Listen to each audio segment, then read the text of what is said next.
I love it. I love it. Okay, so I know it's just me and you right now, but you also have Mhm. a partner. Yeah, yeah. So I'm very curious on how was the partnership formed and what are some tips when it comes to partnership? Yeah. Um, our partnership was it was funny because I had a few people. Welcome to the Marketing for the Culture podcast, powered by the African American Marketing Association. Each week, we'll bring you an insightful conversation from some of the best experts in our industry on how to advance our career. Join the collective of Black marketers across the world, advancing their brand as we work towards creating a collaborative community. Hey, good people, welcome back to the Marketing for the Culture podcast. I know I've been MIA, but I am back with an interview with a new colleague, Isaiah Studivent, who I met through a mutual friend. And we're going to talk about all things marketing. Isaiah, welcome to the show. How are you doing today? I'm doing great. Thank you for having me. Yeah, so tell the people a little bit about yourself. Yeah, so I run a company called Evron. We're a digital creative and media agency. We've been around for going on 2 years now. I have a background in marketing, so I started doing graphic design at first, and then it felt really limiting at that point. I felt like I could serve people at a higher level. That there's more to it. That the scale at which I can make an impact. That there's more to it. And so I taught myself branding and marketing, and we've just been able to execute and grow our company from from the ground up. So it's been a fun journey. Marketing for the Culture podcast is brought to you by the Concord Leadership Group and their new 10-week leadership coaching certification. Coaching helps leaders excel, and learning coaching skills helps leaders unlock the potential of their team. You will learn more about this ICF accredited coach certification in today's episode.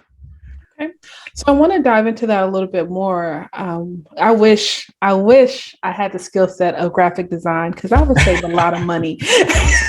Right. Yeah. But as a designer, what were some of the things that you noticed that your clients were missing that allowed you to kind of expand into offering more services? What I was seeing was a lack of creativity just to begin with. They were very big on stock images and just, very simple, like clip artsy style of creative. And I was just like, there's more here that can be untapped. Because to me, I believe that creativity is at the heartbeat of culture, and the best way to relate to your audience is through creativity. So what I was able to do was kind of figure out, what's your creative style, what resonates the most with your audience, and just amplify it, make more of it, and see what resonates with them the most. So I was just able to figure out that to bridge the creativity gap, in my opinion. I think there's a creativity gap in a lot of companies right now. And what we're doing is we're trying to bridge that gap. That's one piece of the puzzle that we're fixing right now is the creativity gap. Okay. So a lot of business people, let's just say they're starting from scratch. I'm a business. I know what I'm strong in, and obviously I have skills that I want to offer. Right. How do I determine my creativity style? I know what I see on Instagram. Oh, I like it. That looks cute. That's pretty. Or if I'm a man, like, yeah. Here's the funny thing. People are probably not going to really like this answer, but your creative style isn't up to you. It's up to what resonates with your audience the most. So they select your creative style. So you can have a brand. Branding is, that's all you. But when it comes to like the creativity that goes into it, like the context that goes behind it, the work that goes into ideology, you have to do what resonates most with your audience, what they want to hear, what they want to consume, how they want to consume it. So finding your creative style is up to your audience. So you figure out what they want first, and then you kind of, make iterations as you go. That's good. I was not expecting that answer. Okay. So with that in mind, because I do believe in social listening, but there has to be a balance of you can't serve everyone, and then you can't, stray too far of who you are to the core.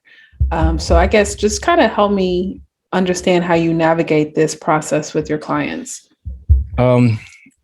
So we start off with we figure out what are like our content pillars. So we start our creative process like through strategy. So we're not just taking shots, guessing. Like I hear a lot of people want to be disruptive, but there is still strategy to being disruptive. And so we like to start off with like, what are your foundational belief systems? What are your core offerings?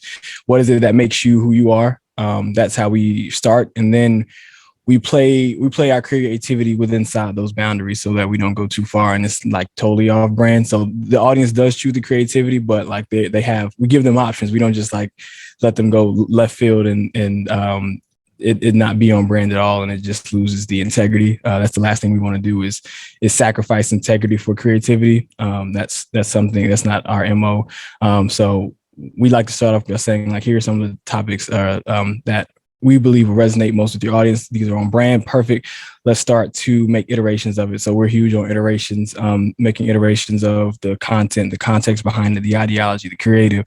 It's just so much like that goes into it. And so we're just huge on trying to go to the edge of the parameters without actually crossing that line. So we try to play within the box that they give us. And a lot of people don't realize that there's a lot of creativity in the box before you try and think outside the box. There's a lot of resources and tools that you haven't used that are still within the wheelhouse that you have. Oh, I like that. So there's a lot to play with inside the box? Yeah. Before you think outside the box? Yeah. Okay. I see you with the nuggets. All right. All right. So I know I love going deep immediately, but let's backtrack a little bit. So what are the type of clients that you enjoy working with, or that's, on your client roster right now? Yeah. So we like working with companies who are in hyper growth mode. We like to do 5 million and over in revenue. Just because at that phase, what we kind of see is that there is an issue with them, crossing over that milestone to get into the 10 million, 20 million. So for us, it's like, let's fit right in there. A lot of people are going for the huge companies, the bigger companies that are really massive. And so we're trying to find that sweet spot where they have enough, they've done enough themselves to get themselves to a good point. All they need is amplification of that. And so where we come in is we try and work with companies doing, 5 million or more, and like really just bring that creativity to them. Try and find that what culture is inside that company and how do we personify it through social media and like the entire digital ecosystem as a whole. Are there any particular industries that you focus on? When I hear hypergrowth, I'm thinking startup tech-ish. Yeah, so we try and work with startups. Like so the good part about us is our approach is like really agnostic to sector. So we don't have to pick a vertical, but we like to stay within the realm of like a startup, fintech, ad tech. That vertical is that we're finding our comfort spot right now in that vertical. So okay, so 5 million in revenue. They probably have a marketing team of 1 to 3 people, maybe. Mm-hmm. So how are you coming in to complement the organization or the marketing team? What I have researched and what I've also experienced is that a lot of companies at that level have what they call, I forget the terminology for it, but it's kind of like first level leadership. That's the leadership from when the company first started. And you'll hear it a lot. You'll hear from the Grant Cardones of the world that to break that $10 million, you have to but you have to start to replace and cut out the fat. Like there are a lot of people who started this thing that are not going to be able to push that agenda much further than it is. They've gotten comfortable.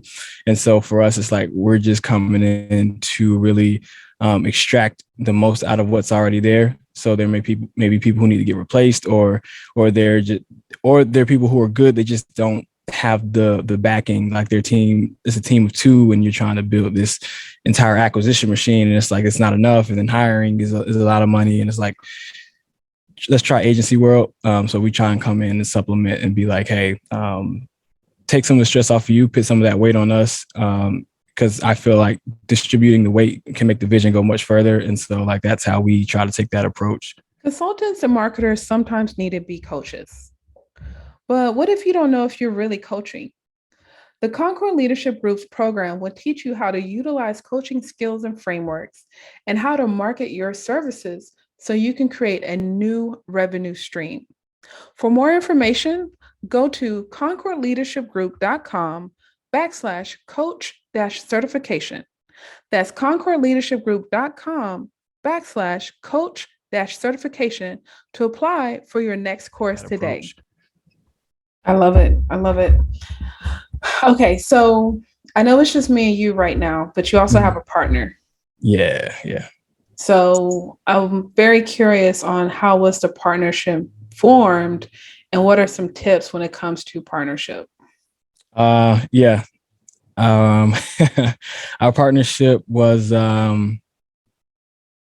it was funny because I had a few people on before when I first started, being overly ambitious, having a couple people on with me. And over time, what I realized from them was that a lot of people don't get the vision, nor do they want to sacrifice for it. And so one of the biggest tests for me was early on when I was talking to a few of the people that were on board with me. I was like, listen, I don't like to be wrong. So please check me when I'm wrong. Let me know if I'm not doing something right, if you see a better way to do it. And nobody ever did.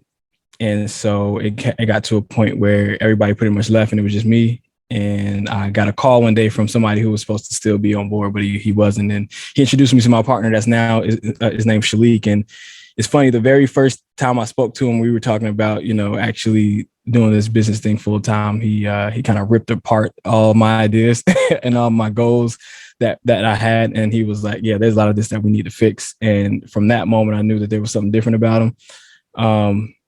And I think what makes us work so well is that we're a yin and a yang. We're two polar opposites.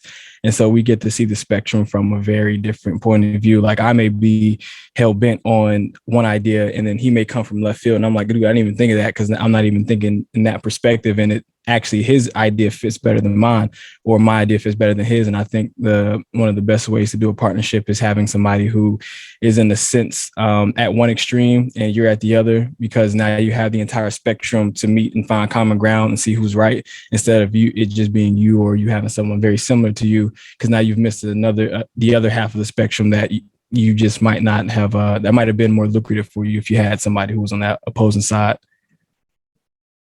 Yeah, I completely agree. I know when I first started, I definitely wanted a business partner for that exact reason, because I think I'm an ideas person. Mm-hmm. I always have good ideas. I can't execute on too many of them. Mm-hmm. And people are like, how do you have good ideas? I'm like, I'm always thinking, but it sounds good. I don't know if it's a thorough idea. And you have to have that thought partner, just to see what is tangible before we start executing. Okay. So since you, I guess, kind of went through so many people, it's like you knew what you were looking for and eventually came. Mm-hmm. So what tips do you have when it comes to forming a partnership in business? You have to establish the vision early. One of the worst things you can ever do is not establish it early. You just kind of get this ambitious entrepreneurship bug and want to run with it. And now 5 years later, you're at $10 million and you, the originator, looking to go to 100 million, but your partner got comfortable because you never established what the vision was. They got comfortable because they thought $10 million was the vision. Like, okay, we're comfortable now. So you have to establish like, how far are we taking this thing early on? Like you have to establish these things early because it'll come back to bite you if you don't. And so me and Shalik and I have already established, like, we're trying to build as many companies as we can. Like we want to be $1 billion brand. So I know that I have a lifelong running partner in Shalik. So establishing the vision I'd say the other part is you have to be humble.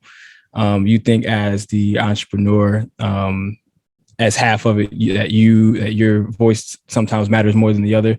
So you have to be humble. And there's a lot of times where I had to shut up and listen, hear him out, and like take some time to swallow that pride pill and be like, okay, he's right. He's right. I was probably wrong here, or my thinking wasn't the best here. This is probably a much better approach. So just being able to have a sense of humility and actually hear your partner out, because there's a lot of times that you may screw something up because you didn't want to listen to your partner. You let pride get in the way. So those two things to me by itself will take you a long way, just establishing the vision and having enough humility to hear the other person out. Very cool. Since you do have a partner, I kind of want to go back to the client attraction or client acquisition side. So how do you, I guess, divide and conquer? And what are some of your strategies when it comes to gaining new clients? Yeah, so we've reached a very good point in the company. Early on, I was doing a lot of fulfillment, and he was handling sales. He was handling like almost everything else. But now we're at a good place where we're both doing acquisition. And so for us, we're leveraging the technology that we have in front of us. So we're using, LinkedIn Sales Navigator, we're using Crunchbase, like there's a plethora of tools that we have in front of us that we can use. And so we're leveraging it. And so, right now we're at the point where we're going door to door. We're sending cold messages. We're doing volume. Like we want to get volumes with the people because somebody's going to say yes. Like, our mentality is that you're always you're not one no away, you're one yes away from absolutely changing your life. And so right now we look at it like there's a lot of people who do cold emails, they send a lot of cold messages, but I think what differentiates us is that we're not sending a salesperson to your business. Like we will walk in your business ourselves and ask for the CEO.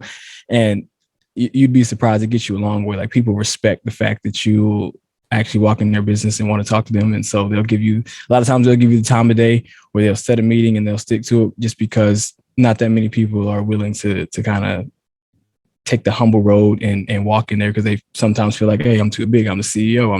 I'm the entrepreneur. I'm the partner. I don't have to do that. I can hire somebody. Not always. We know where we're at. We know what's working for us. And so for us, it's like just volume, like getting in contact with as many people as we can, because you're one contact away. You never know who's going to be that yes. So we're going to find out who that yes is. So you mean to tell me traditional methods are still working? By far. It's funny. Our biggest client right now is our biggest client. They're a Silicon-based company. Did like valued at $300 million. They just got a $26 million Series B funding, door to door. I can't explain it any other way. Like you have to try whatever works for you. Like for some people, door to door may not work. That's fine. But you have to figure out whether it doesn't work or not. And so we've been willing to try just about everything. Yeah. We spent a lot of money figuring out like what works for us.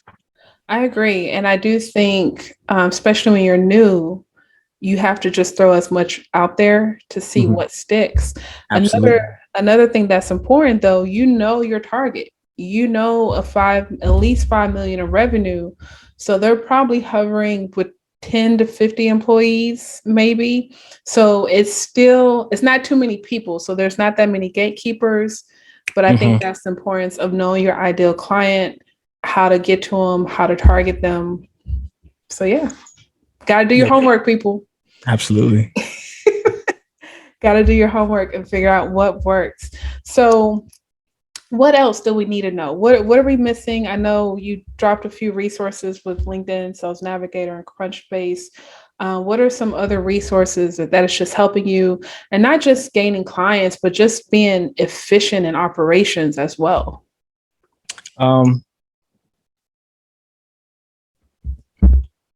There's a lot. I'm trying to pick the best ones. If you're an entrepreneur, whether you're in digital marketing or you just run a company, I would highly suggest you reading articles and publications. Like I've been reading the Harvard Business Review. I read Ad Age. I read Adweek. I read Entrepreneur, Bloomberg. So I'm literally studying the game at all times. To me, that has made me very sharp. Like for us, this is our first recession that we're going to be in business in. And so there have been articles that have really helped us bootstrap and get prepared for something like this. So I would highly suggest finding a publication that's in your industry and really studying it and kind of dissecting it and looking at it from not a sense of, oh, it's a magazine for my entertainment, but it's a publication that can actually educate me and like really take me to the next level. Specifically for marketers, or if you're in like the marketing niche, or you're the marketer for your company. For us, like digitalmarketer.com, like that's our playing ground for like getting our education and just being on top of it. I think that you have to always be learning, whether you're in marketing or not. Like if you're in business, you have to always be learning because there's always something that needs to be iterated. And for operations, the Google Suite, I'll be honest, for us, like we do the Google Suite for us. That's why we keep track of everything. It's just very in sync. We try to use as the least amount of software as possible, just because we want it to be cohesive across everything. Or it can be a Google partner. However that may be, we just wanted to make sure that whatever we're doing is always together, because I hate chaos. I can't stand it. We tried to do Dropbox at one point. I'm like, no, this doesn't work. This isn't for me. Google Drive, we're still going to Google Drive. So there's that. I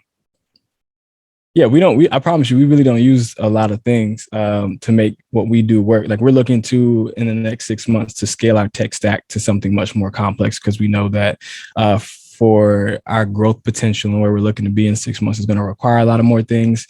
And for us, it's like a much better client comm system. That's another acquisition channel, amplifying our CRM, landing page building, things of that nature. But we don't have a really intense tech stack at this point. We don't really need it. We don't want to spend extra money for something we don't really need at this point. So, right. Okay.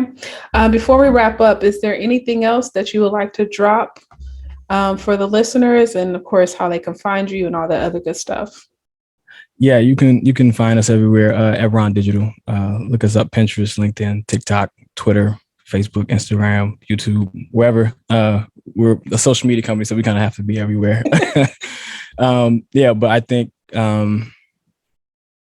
I think the best advice I can give, especially for marketers or people who are in business looking to grow something, I would say the first step to growing is clarity. A lot of people are throwing caution to the wind. They're throwing everything they can at something they haven't objectified yet. They haven't clarified a end goal. So they're saying, cool, I want to build $1 million company, but you don't have a roadmap. You don't have like benchmarks. You don't have goals. You don't have tasks. Like it's just like, okay, I wake up one day and I have a brand, I have a product, and I should be a millionaire by now. It's not how it works. So for us, like we're really big on saying, get clarity of message, because this is what we understand. This is the nugget. This is the real nugget. And I learned this from Donald Miller in the workshop. And he said, consumers don't buy the best product or service. They buy the one that they understand the quickest. And so that's why clarity is so important, because you have to understand like how to communicate in the least amount of words and the best words, because people aren't really looking for the best. They're looking for the thing like that they can understand the quickest, because the quicker you can explain something, the quicker you drop their defense system that they have, because everybody has a defense system when they're being sold. They can feel it. And so those who are the best at clarifying their marketing message and their overall, culture, those are the ones that win. They always win the customer. So I would say focus on start back at the foundation and just get as granular as you can. So that's my advice. Yeah, that's really good. That's really good. Well, I want to thank you for being a guest on the show, the Marketing for the Culture podcast. I know I'm excited about your future. I know there's a lot in store. So this is just the beginning. But yeah, you heard him first. You heard Evron first, Evron Digital first on the Marketing for the Culture podcast. That's what we're trying to do, to have this platform for Black marketers to come on here, share their knowledge, as well as just the overall growth strategy, as we're all trying to advance. So once again, listeners, thank you. Please subscribe on YouTube. Check us out on YouTube. Definitely trying to grow that platform. And once again, thanks for listening to the Marketing for the Culture podcast. We would like to thank our sponsor, the Concord Leadership Group, and their 10-week leadership program, with the next course beginning in September. Remember to apply today at concordleadershipgroup.com/coach-certification. That is concordleadershipgroup.com/coach-certification.